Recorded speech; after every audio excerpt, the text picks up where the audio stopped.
চট্টগ্রামের রাঙ্গুনিয়ায় গতকাল ১০ ফেব্রুয়ারি ভ্রাম্যমাণ আদালতের অভিযানে অনুমোদনহীন একটি ইটের ভাটায় ক্ষতিকর ড্রাম চিমনি ভেঙে গুঁড়িয়ে দেওয়া হয়েছে এবং পাশের অন্য একটি ইটভাটাকে ৬ লাখ টাকা জরিমানা করা হয়েছে।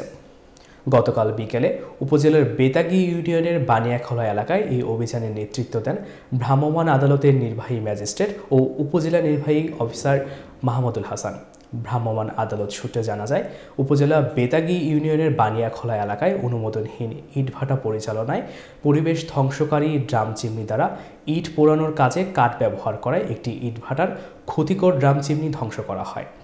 এছাড়াও একই এলাকায় অবৈধভাবে পাহাড় কেটে ধ্বংস করা, জ্বালানি হিসেবে বনের কাঠ ব্যবহার ও কৃষি জমির টপ সয়েল কাটার অপরাধে অন্য একটি ইটভাটাকে ইট প্রস্তুত ও ভাটা স্থাপন আইন ২০১৩ এর সংশ্লিষ্ট ধারায় ৬ লাখ টাকা অর্থদণ্ড করা হয়।